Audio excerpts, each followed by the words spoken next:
तो काही होत नाही. ती फक्त एक शारीरिक व्याधी असते. अपंगांना समाजामध्ये चांगली वागणूक न मिळाल्याने बरेचसे विद्यार्थी शिक्षणापासून वंचित राहतात. अशा विद्यार्थ्यांच्या आई वडिलांच्या मनामध्ये सुद्धा देखील एक प्रकारची भीती निर्माण होते.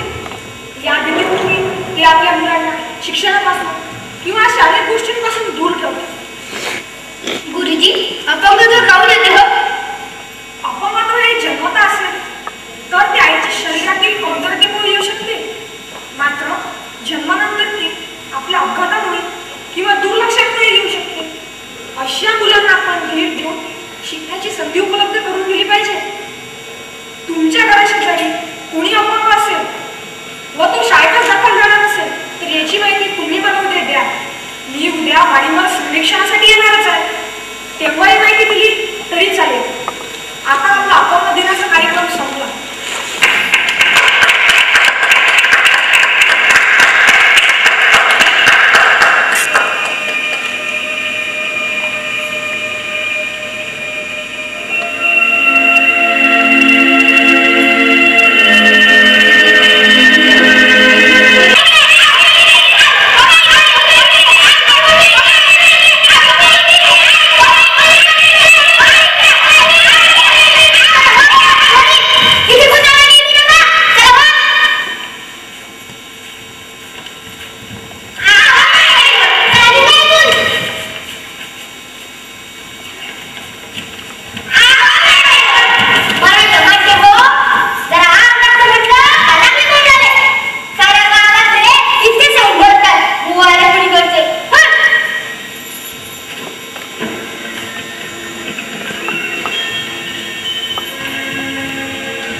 अरे देवा, अहो याचं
पण गुरुजी माझी पोरगी तशी बाहेर नव्हती.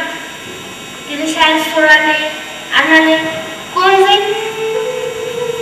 आणि काम धंदा सोडून त्यासाठी घरी बी राहू नाही शकत. सकाळी कामाला गेलं तर संध्याकाळी आमची चूल नाही भेटत. बाई, तुम्ही काळजी करू नका. अशी अपंग मुलांना सर्व शिक्षा अभियंतावर निर्जीव देण्यात येते, म्हणजे सरूचा न्याय करण्याचा प्रश्न सुटला. होय गुरुजी, मला याची न्याय करण्याची लय काळजी होती. हे तर सोन्यावर पिवळं झालं. आता प्रश्न उरला तर सरूच्या मध्यान्ह भोजनाचा. तर आमच्या शाळेमध्ये मध्यान्ह भोजन सुद्धा दिले जाते, म्हणजे सरूचा जेवणाचाही प्रश्न सुटला. काय बेटा सरू, येशील ना शाळेत? हो गुरुजी, मी नक्की येईल. उद्या शाळेत येऊन सरूचे नाव दाखल करून जा. हो गुरुजी. बरं, येतो मी.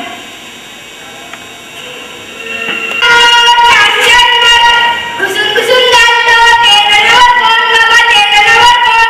अगं टकल्या, दाखवून दिले ते जनावर कोण? दाखव बरं. नाही बघा, त्याला नको बोल. त्याने चिडवलं तरी पण मला चिड नाही येत. जाऊ दे, सोड त्याला. तो माया भावासारखा आहे. म्हणते म्हणून सोडून राहिलो, नाही ती खरं नव्हती. म्हणे शिक सुरूपासून अनाथ मुलांच्या संग राहायचं असेल तर सगळे काढून माफी माग.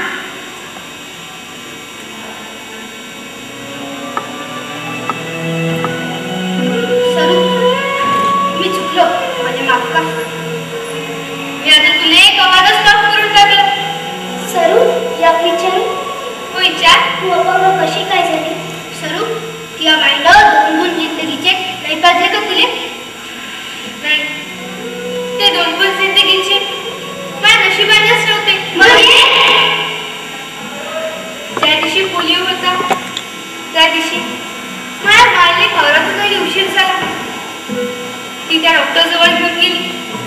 त्या डॉक्टरकडे एवढा उशीर काऊन केला? वाडीवरची सर्व लेकरं पोलिओ पित गेली. आता फुटलेली बाटली शिल्लक नाही, पण एवढ्या महागाची बाटली एका लेकरासाठी पुढे नाही पुरत.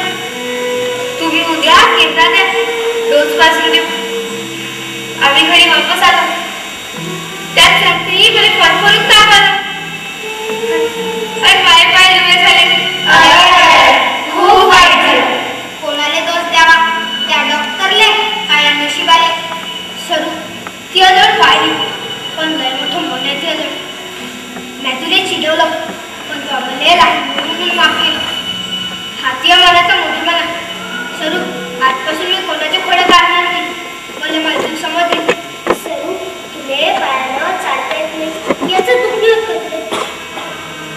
जे आपल्या जो आहे त्या समाधान मानले का कोणत्याच गोष्टीचं दुःख होत नाही. पण दुःख करत बसले ना दुःख थोडं दूर राहणार आहे. बरं, ते जाऊ द्या. गुरुजी काय म्हणले माहिती आहे तुम्हाला? काय म्हणले?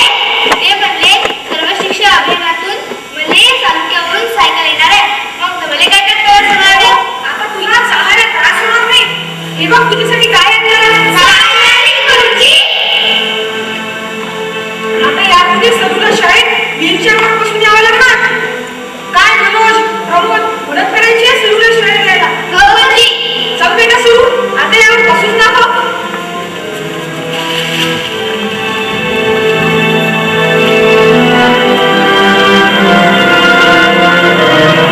काय बेटा सरू, कसं वाटतंय आता तुला? आज मला पायावर उभं झाल्यासारखं वाटतंय गुरुजी.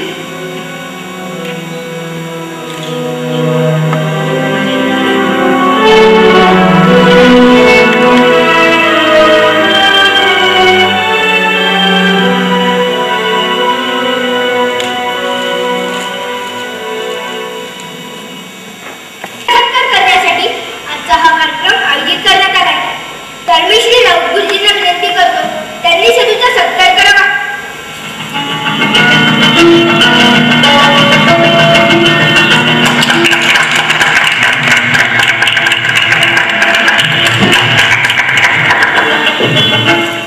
यानंतर मी श्री राऊत गुरुजींना विनंती करतो त्यांनी 2 शब्द बोलावे.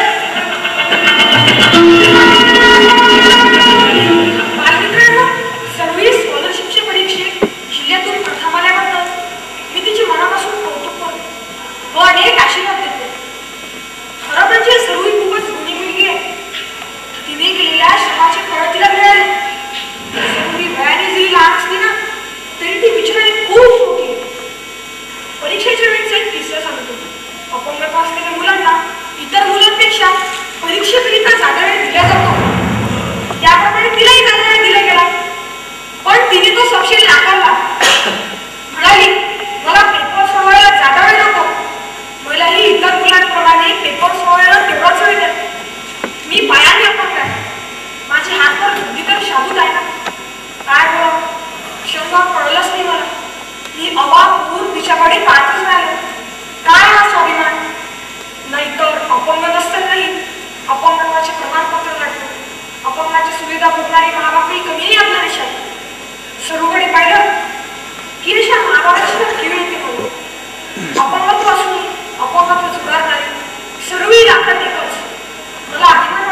धन्यवाद देते. आज हा सत्कार घेण्याचा आनंद होतो, पण सुरुवातीचे दिवस आठवले की अंगावर शहारा उभा राहतो. वाडी अपंगत्व हा देवाचा कोप आहे अशी समजूत असल्याने आईला मला घराबाहेर पाठवण्यात भीती वाटायची, म्हणून मीही कधी घराबाहेर पडले नाही. पण मैदानावर खेळताना, शाळेत जाणारी ही मंडळी बघितली हा माझा जीव कसावीस व्हायचा. आईला खूपदा म्हटले, पण ती मला शाळेत पाठवण्यात तयारच नव्हती. अति उपायपोटी तिने मला शाळेत घेतले नाही. तिला सतत माझी काळजी असायची. शेवटी आई ही आईच असते, सगळी माया तिच्या ठाई असते. शाळेत माझ्या लेकराला खूप हसतील, चिडवतील याचीच तिला सतत काळजी होती. गुरुजी माझ्या घरी आले, त्यांनी आईला समजून सांगितलं. शेवटी आईची भीती घातली आणि माझी इच्छा जिंकली. आज मी यश संपादन केलं याची खरे श्रेय माझ्या गुरुजींना जाते. राऊत गुरुजीसारखे प्रेमळ, कर्तव्यदक्ष शिक्षक सर्वांना लाभो ही सदिच्छा. माझा सत्कार केल्याबद्दल मी पुन्हा धन्यवाद देते.